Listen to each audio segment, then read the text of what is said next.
Greetings and salutations, everyone. Welcome back to the Inn of Planar Crossroads. And as always, welcome back to our Around the Hearth discussions. This time we are expanding on the idea that we discussed last time of using a Lovecraftian type of setup. We kind of settled on a Haster, trying to venture to this world from Castrovel through an avatar of some kind, whether that's... well, we'll expand on that in a minute. Before we get into that, let's go ahead and do announcements. Always less than 5 minutes from my part. You can time me. Here we go. So as far as I am aware, we should have this out before Halloween, if you want to use it then. So that'll be cool. If you want to use this idea before then, that'll be cool. The giveaway should be done. And also, we probably will have already done, depending on when it falls, the collaboration type of thing I'm going to run, possibly, if everything goes according to plan, for Avenue Studios and Kristen and whoever else wants to play with her for a Fallout Fort Smith game. That's what I like to do in October.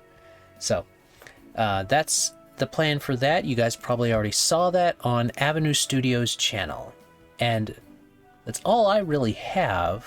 So, Avenue Studios, speaking of. Hello. How is everybody? Dan from Avenue Studios. We are on YouTube, Rumble, and anywhere podcasts can be found. Our biggest thing, of course, the collab I'm super excited for because we haven't done it yet. But future me, I'm sure you had a great time. Hope you can check that out. We also, the biggest thing for us is we're doing live streams now on YouTube. Currently, we will be in the middle of Outlaws of Alkenstar in Pathfinder 2nd Edition. You can see the book right behind me. And we're running a longer campaign through that. It depends on how long our characters will survive. We'll see. And that'll be every other week. On the off weeks, we build monsters in different systems. Open Legend currently, as of filming this, we're building some squealers. So check us out Wednesdays, 9 p.m. Eastern. And of course, Bomb Squad in Jake's Lab comes out on Fridays, depending on who's edited faster, me or Michelle. And that's pretty much all we've got going. I'm really excited to continue this Cthulhian discussion. It's been great. And you should have some collab episodes or, yes, episodes coming out that happened narratively after the split up and then reuniting or something. Yeah. Of Bomb Squad. For sure, depending on my editing speed, at least the one where Adam joined us live should be coming out before or just after this. And then we've got a plan because David can now join back into the game. As of filming this, we haven't planned it yet, but we're going to do a recording to finish that game that we had a to be continued ending on. So future you people out there, I'm not sure where we'll be, but I hope you've enjoyed whatever we've gotten out so far. Fair enough. Well, you've got a few things. When I was up there, you had a few things in the back pocket to be able to put out. So yeah, there's some cushion, but that cushion's getting kind of thin. It's, you keep jumping on it and eventually it flattens. It's weird. All right. Okay. But that's us. Yep.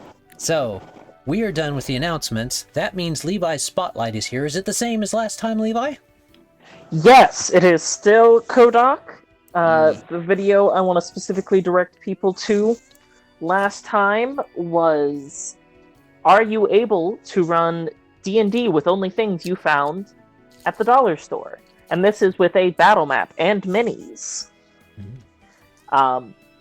I will point out this time, assuming you watched the last episode and know the other things I want to say about that video, that in reference to the content on TCGs, the most famous one I know of by Kohdok is the 7 Deadly Sins of trading card games, going into different things that make smaller or just newer games fail within the first couple of years. as opposed to being a relatively solid, lasting success. I'm betting that one of them is being overly complex.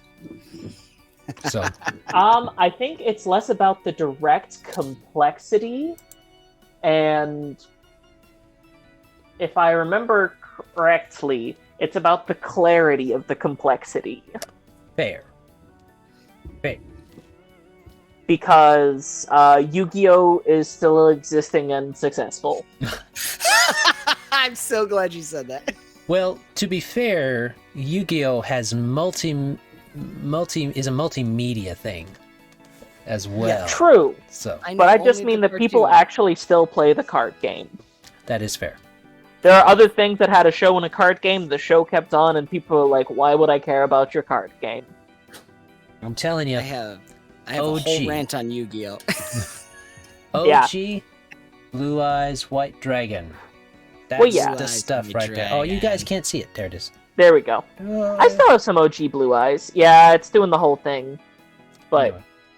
I should say, OG Yu-Gi-Oh! Not very complex. But fun. Today's Yu-Gi-Oh! Ooh, buddy. Yeah.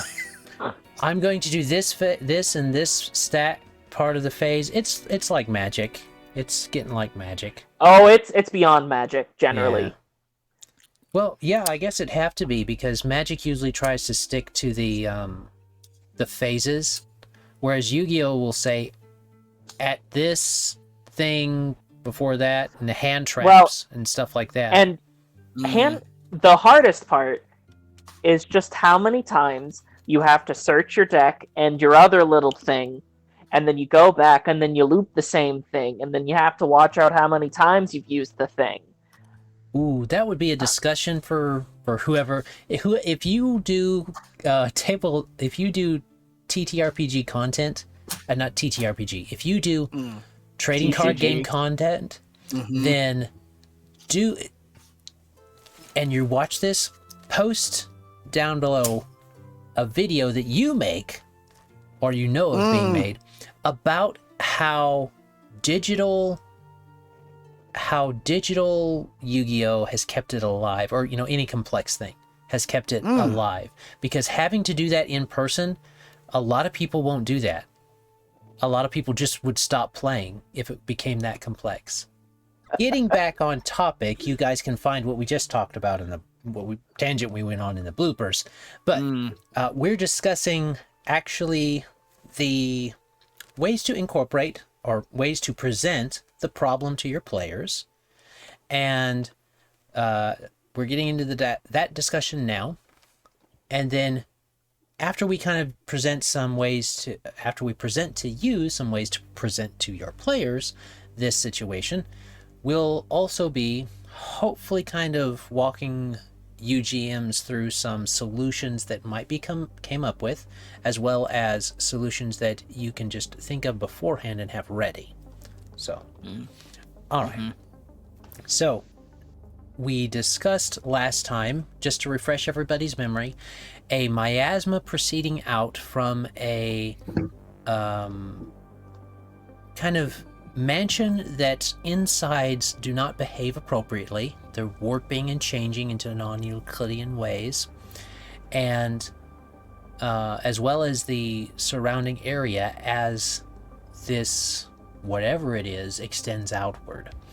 And one of the anime, I referenced an anime if you want some visual or otherwise idea representation, that is called Ghost Hunt. It's an middling anime from early 2000s, I think. But it is Ghost Hunt episodes 18, 19, 20, and 21 that are the Bloodstained Labyrinth. This was actually good anime episodes from this. Not necessarily all the characters being great or anything, but the story, the ghost story presented was really good. So look at that if you want to have some thematic type of inspiration and flavoring. But for us right now, we're trying to help you present that problem to your players. So we've discussed how there's Levi Levi's whole miasma thing came up with leaving skeletons behind after they've been stripped of flesh and blood. And we talked about how that Haster was making a wine within the casks of these trees that need no light, that is hid and encased within this mansion that is non-Euclidean on the inside because it keeps changing, and it acts as a prison. Well, it acts as a... I guess it wouldn't act as a prison. It would act as a containment vessel for the wine brewing. It's a cellar for the wine. I like that. So. The cellar. Cool. Maybe the mental energies. The insanity is what sweetens the wine, so he wants people to stay there. People get drawn in. Yes. Oh, have you seen the remake of The House on Haunted Hill that came out in like late 90s, early 2000s, I think? I don't think so. The house itself sent out invitations for this party. So you could do that if you want to make the house an entity. That's cool. I like that a lot. You could also do it if Haster manipulates one of his cultists to send it out. Right. So. But we need to present this to the players. So I guess there's that party idea. There's that idea that people get lured into this place. The locals do not go there. That's one of the things that's very Lovecraftian. People think Lovecraft was racist because of how he presented certain things. And while he probably was at the start, by the time of his end of his writings, he was just like, no, everybody's kind of messed up. So, because it's the well-educated white guys that go in and do stupid stuff, where all the natives are like, no, don't go do that. So there is that kind of dichotomy there. But wherever you are, we kind of are setting this in the deep south, kind of Louisiana plantation, or Mississippi type of area where that bayou is there and present. So the locals don't usually go to places that Lovecraftian entities tend to hang out, because they know not to go there because bad stuff happens there. So you probably would want your characters to not be from there, or I really like the invitation idea. I don't know how you feel about Levi, but that's especially for a one shot if everyone's already committed to like, we're going on an adventure. But I don't know, something about the invitation sort of murder mystery vibe fits with that like 1940s sort of feel. You could do early 1920s to 1940s, even into the 50s if you wanted to, say, use an electric type of... Houses wouldn't even necessarily have electric if they were keeping the historical value of them. So you can still do something like a gas-powered house or things along that line. So you could go with the invitation. You could go with perhaps their insurance appraisers. Or that's where the hook is. If you're going with something more modern. If you're going with something more... it's easy to do, oddly enough, it's easier to do mid-modern styled campaigns or games for this type of thing. I wonder how you would incorporate it with a more fantasy or styled along the medieval fantasy.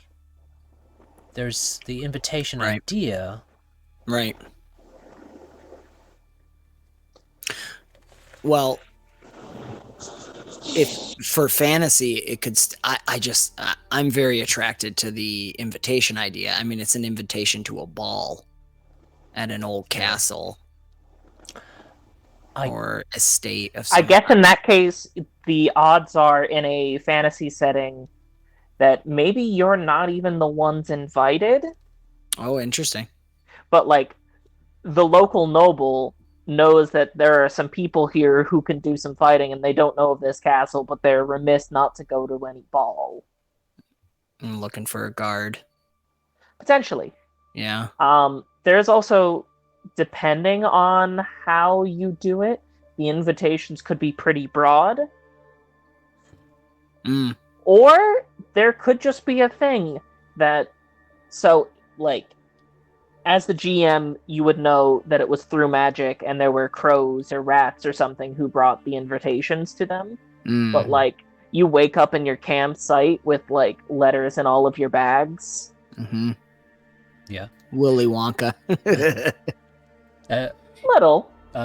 He is the king in yellow. That's true. Got that golden ticket. Oh, that would throw them off too. If you gave them you said, oh, it's kind of goldenrod colored.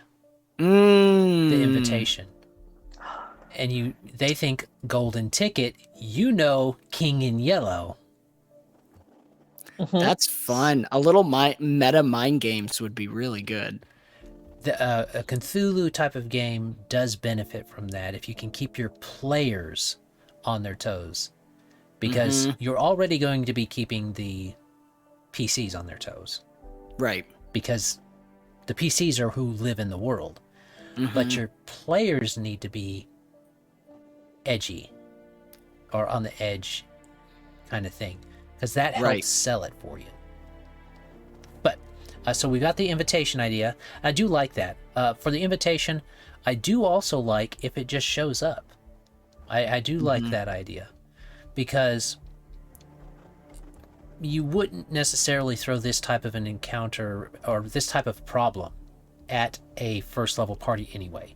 So they're going to have done a few things. Maybe they think they've just been heard about, and maybe they find them in their bag and they're like, oh, it must be a mage or something that has prestidigitated them into our bags or something like that. Maybe he's powerful. This could be a good ally.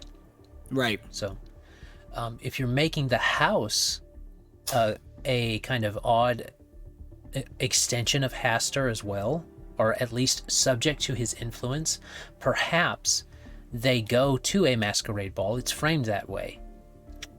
And this actually does work for any setting. This does work for any setting if you do it this way. They receive an invitation specifically addressed to them. And it is for a masquerade costume, whatever you want to say, ball. And you could throw a theme in there if you wanted to, but I suggest not. I instead suggest that when they get there, there's lots of people. There's lots of people there, and everybody's having a good time. And there's all these different people in costumes from different periods, and they're having a whole lot of fun. And everybody's enjoying themselves. And as it goes on, there gets slightly more depravity in some of the games. And slightly more depravity in some of the games. Until it ends up that they realize they're drinking, they realize they're making the punch out of people. And the chandeliers have changed to have hanging heads on them, or stuff like that, stuff that messes with the PC's mind. And they realize, you slowly reveal to them that no one else is there but them. These are all psychic echoes of all the people that have fed their madness into the wine to make it sweet for Haster and been attracted to the house. So that is a way to do that. I like that a lot. Because you could have, too, depending on the situation, some character is investigating or something, depending on if you're coming into this from a campaign or if you're doing like a one-shot or a sum-shot, that they're looking for someone specific and they can see that someone specific in the party, but never able to get in and talk to them until the moment you want to kind of reveal that. That it's already too late for that person. Yeah. That's really cool. That works really well for a cop that's investigating too. He's supposed to find this person, and they think, and you can do this without having to do the party idea. Perhaps it's one of those things where fate just manipulates itself to where people come to there. So maybe it's just fate that this cop who's looking for this individual finds out that he's going to be at some function, or he gets news of that, gets word of that. Somebody tells him, and he's led into that. And he takes some people with him. He takes backup, and they come in, and his backup is supposed to be kind of blending in, and they know that a party's happening, or that something's happening along that line. And you're able to still weave in more people, because he wanted to have backup with him. So I think that works well. I think the party invitation idea works well. And Now, you can do this to where they just find the place. That is an option. The idea that I would not put it as a random encounter ever, because that would not work. One, for what you're doing here, but also this random encounter idea, because we've already removed it from the Louisiana style by taking it into the medieval, but you lose the character of it if you just make it a random spooky house. It needs to have space to breathe, like a fine wine. Although I'll throw out what this may bleed into the getting the players themselves at a meta level off kilter, is that a house party very much is in flavor with something Old South. You know, having the like grand staircase where people come down and the music is playing, and there's a lot of society happening in there with a masquerade. So it could be totally like the players are playing in a medieval campaign, and you walk into this vaguely vibing Old Southern, could throw them off kilter, because of course when you throw in the Cthulhian, time can be fuzzy. You can transport across time. Right. Oh yeah. I actually have an idea. So if you want to do this as a more long-term campaign, something I really like the idea of is that character, however progression goes in your system, this only works for a system that has character advancement and a sense of growth of power. What I'm about to say, that is permanent. But every time you leave the bounds of the mansion's grounds, you get back to the start where you first see the mansion, but you have also rewound back in time. Oh, interesting.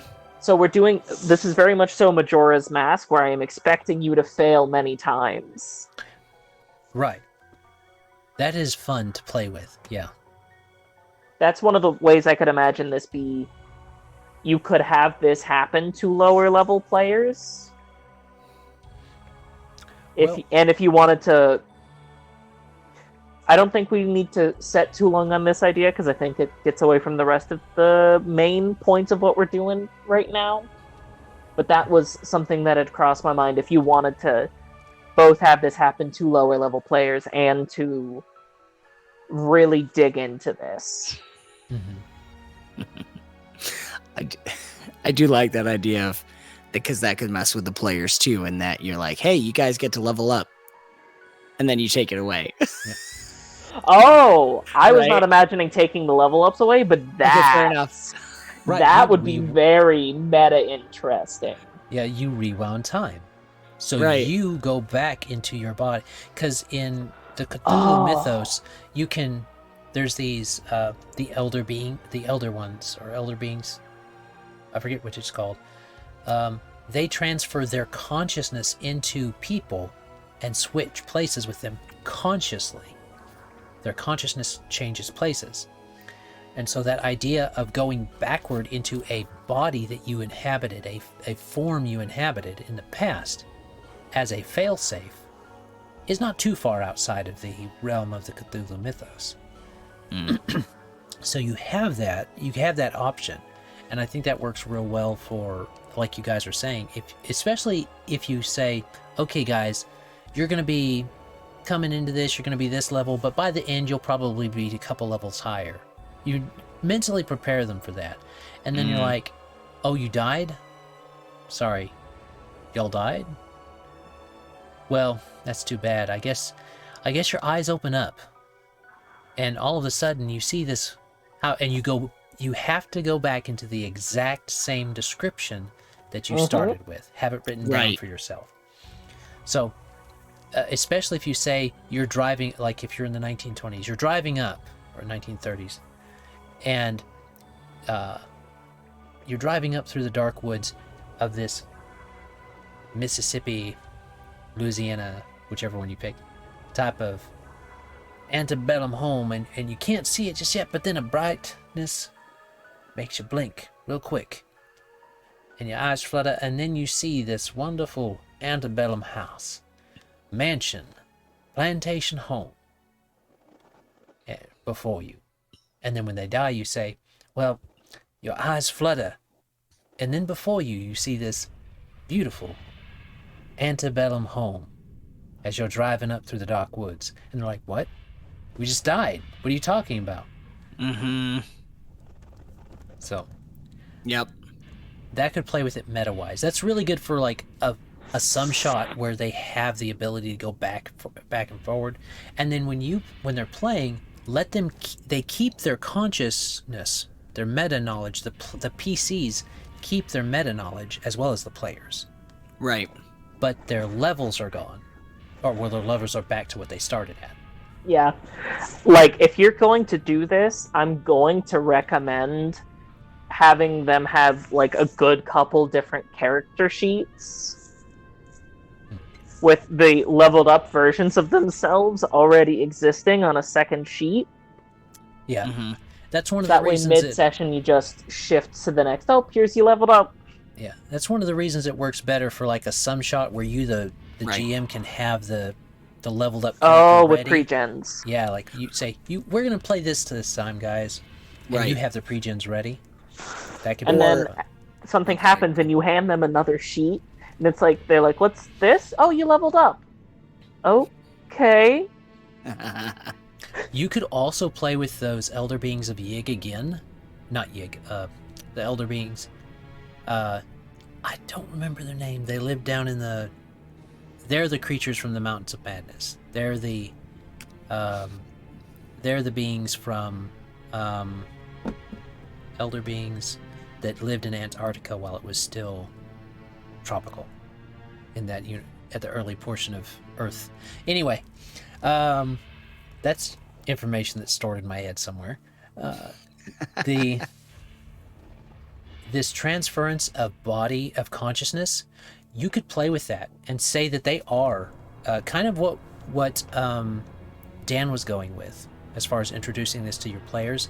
Say, okay, guys, prepare your players beforehand. They're playing in a, fantasy setting. They're playing in.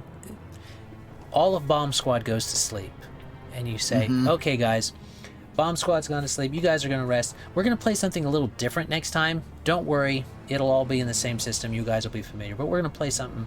It'll be a little different next time you guys come to it. Don't worry about it. I'll have it all set up. And then you say, Tiri, you wake up. Your eyes flutter open. And you're in a lovely gown, a lovely flapper dress that you purchased just a few days ago to go to this excellent masquerade ball. And it's like, wait, what? I'm a gnome from... No, you're not a gnome. You're a human. You're right. There's no such thing as gnomes. You're from Baton Rouge. You came down to Louisiana near Nolens to go to this masquerade ball. Yes. And you give them the story as it's happening, and they, as the player, have to mentally adjust and be like, "Wait, what's happening here?" And then you let them figure it out. And the figuring it out thing is they have to stop Haster's wine from being completed. Yep. I mean, even I love that, by the way. But also, even as simply as like, hey guys, we're gonna do a couple sessions of a game. Have levels 1 through 5, or depending on your system, have them ready. Because we'll level up as we go, so just have your sheets ready, so when you level up, you're already all set. Oh, yeah. Hey, yeah, this game will have pretty fast level ups. Levels 1 through 5.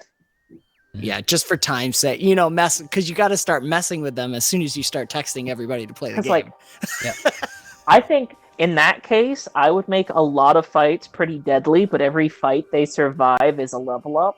Right, Yes. right. And you make the fights easily survivable once you know what you're doing. Yeah. Yes. Like, And hey, how do you fight the swarm mosquito of madness? You just gotta have your fire on you. Yeah, you gotta have you gotta have fire on you. Well, how am I gonna have fire on me? Well, when you died the first time, you remember that there was accelerant. There was a spray accelerant, and you know you already have a lighter because your character smokes. Mm-hmm. And all of a sudden, you're starting to build in this. You're allowing players to play PCs that are having to be other people. It's like a three-tier play. And it makes them think about what Tiri would do with this, or Tiri in our example, would do with this to be able to get that done when she can't jump with her boots or stuff like that. But you have to explain it like she already knows this. Come on, Zachariah, why are you asking? You know that your character's a flapper from 1920s. Right. But it's better if you take like Tiri and make all the stuff's kind of the same, but it's all different too. Familiarity and yet not familiar. So those are a way to present it. And I like the idea, as far as solutions goes, to solving this problem, failing over and over again, but because of that body swapping type of enchantment of some kind that's been on them, you have that set up there to where they can fail, and it actually doesn't hurt the long-term character, like their character they're actually playing in the long-term campaign, because they're inhabiting the body. Now you could go back with mental scars, but you don't necessarily go back with physical problems. So their character over there is safe, but their mind isn't, and you're able to play that through. So the idea of, because the Cthulhu mythos is so unknowable, the ways to find out how to stop Haster might not be self-evident at the first. Yeah. I love the idea that in the other variant of the campaign is where they receive the letters of invitation. Oh, so they get... Oh, that it just shows up. They receive the letters and then they go to bed. They're like, where is this? What is this? Have you heard of a place called Lausana? Right. Where's that at? I don't know. What about this spot called New Orleans? New Orleans. No. New Orleans? It's like either you just got it or it's bent. What happened to Old Orleans? Old Orleans. Where's that? Is there an Orleans in this world? Oh, I think that's over in the other continent. Right. And it's like, so they're all confused, and it's fun if you have like little yellow slips. Mm-hmm. Yeah. And maybe you don't necessarily, maybe the thing isn't stopping Haster's wine from maturing, it's surviving its maturity. It needed mental energy, and your mental energies were such sweet, delectable little contributions, just the right amount of spice for his wine. So he invited you. And it's not about necessarily stopping the miasma, it's about surviving until it is fully mature. You also have that option as a failsafe. Yep. So, there you go. Awesome. Okay, so we've talked about getting them there. We've kind of floated around a similar idea each time. Oh, we're already at the 10-minute mark. We gotta find solutions! Find solutions! Okay. So, 10 minutes. There are none. There's none. You all die. Okay. So, there's a solution You of punch just holes in all the surviving. trees. Yeah. There's the Tap 'em. solution that, especially if you're doing the recirculating, you have to keep living this. Yeah. Maybe everybody at the party is having to do that. Maybe bad things keep happening to everybody at the party, and they should be dead, but they find themselves, and maybe there's somebody who dies before the characters, and they come in and they're like, "What's going on? What is this?" And the characters try to help them, and they're like, "But I died. He killed me." Who? What are you talking about? You died. So the first person that dies just bursts in, and everybody doesn't know that they've died until that person goes back and they've died before, and so on and so forth, in that recirculating door, until you think everybody else is going crazy, but they're actually sane, or somewhat sane. They're at least not delusional. Like, what they're describing is real, even if it is harming their sanity. Indeed. So you could do that, and that's how the wine starts to mature. The characters would probably have a difficult narrative time trying to find the wine then and get the full story. So you might want to incorporate a solution where if you're going to do the recirculating thing, make it about survival. If you're going to do something where it can be prohibited or stopped or slowed, then you would have this miasma going out and coming back in, and having more of the miasma or the swarm is manageable, but you have to figure out how to fix whatever's going on, and it's at the mansion somewhere, and you find those two trees eventually. That's kind of the end goal. At least I figure that's how you would stop it. I don't think burning down the mansion would work, because the mansion is literally built around it to keep things in. So you would probably instead need a way to do something about the actual internal portion. Because even if they burn it down, you can describe how the fire burns and burns and burns, and it seems to take it up like tinder so quickly. And that may be a way for them to find that, but I don't know that would solve the problem, because the problem is still the trees and the cask. Yeah. Right. You know what would be a cool solution would be poisoning the wine to make it bitter. Oh. Yeah. In this case, right, so if we're assuming that madness, or something of that sort, or maybe, so it depends on what settings exactly you want to go with, but I'm trying to imagine them doing some format of, like, oh no, it would be too cheesy to defeat Haster with the power of friendship. The in-lore thing would be that they're, like, doing aggressive positivity and, like, working together to hold on to their sanity, so that way the mental energies taste wrong. Well, maybe the idea would be... If he's going for madness to flavor it, then sanity would be the thing that would... Yeah, but how do you, as a solution, make more sanity to put into the wine? If it is just the players, you could go off of saves. Off of challenge event type of things. That would be much more just I think you were talking about, like, your goal is to have survived this place over the course of the night. Yeah. You could do that, or you could be making these checks yourself as the GM. You could say, okay, roll me this, and then nothing's happening to them directly at the moment, but it's your check, it's that character's check to see if they poison the wine or not. And that determines maybe how powerful the next wave of the miasma is, or how far it reaches. And you can use those story moments as the checkpoints for the maturity of the wine.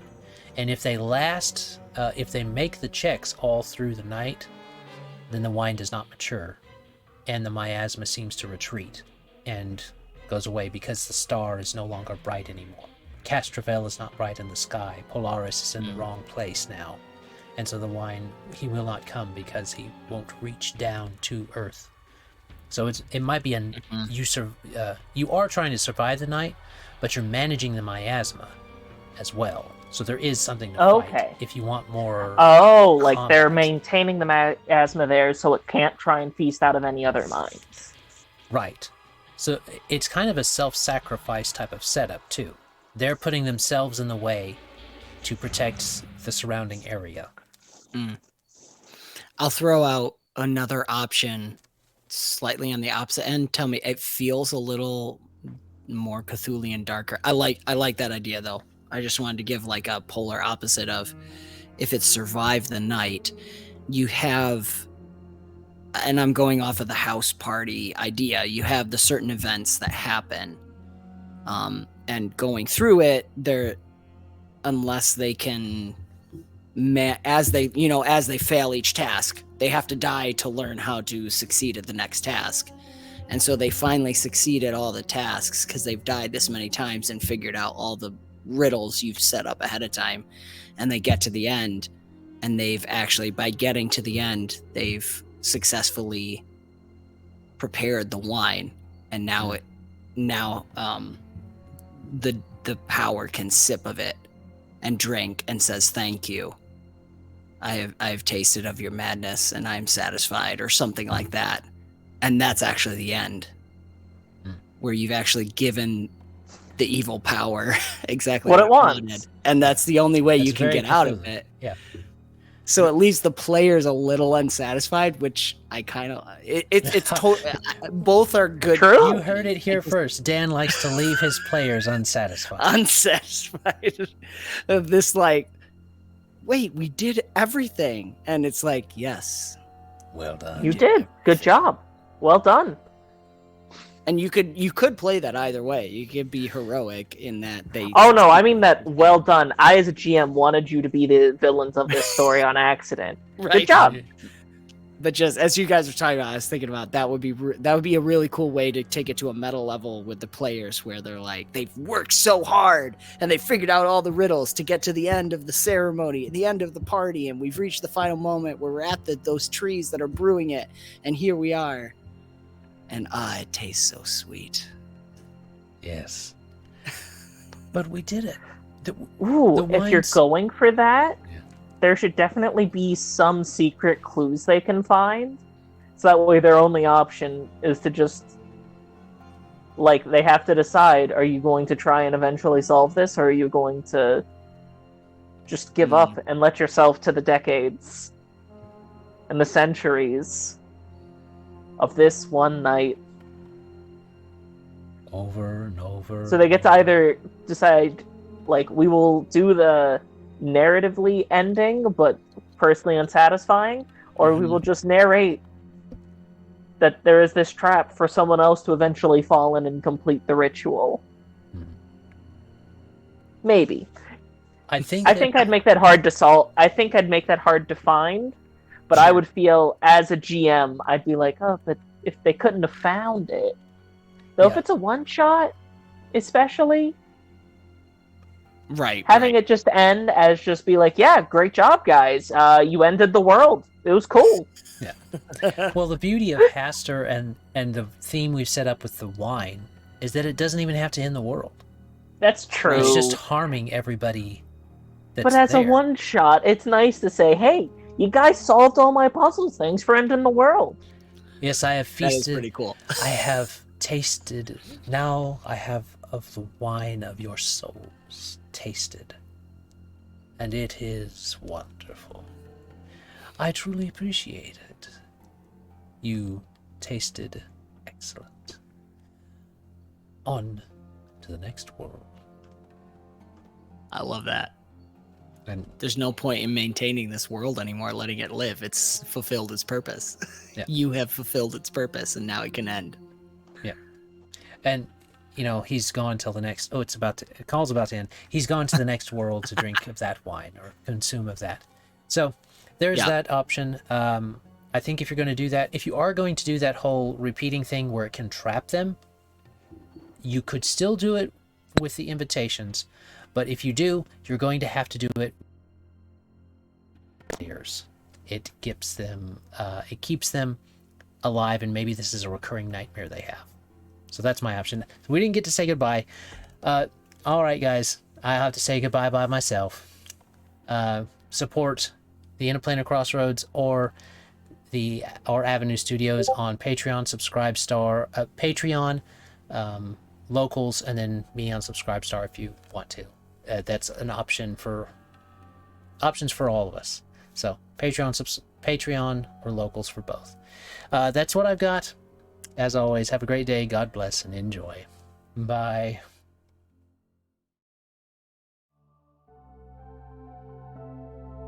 This content was made possible by travelers and viewers like you. Thank you.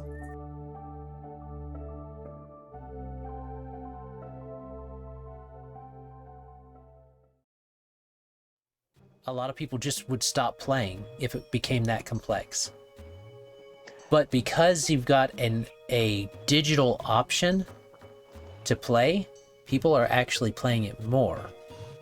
So. And I think there's the point that for the people who do, because people still do this stuff in person at the physical tournaments. Yeah.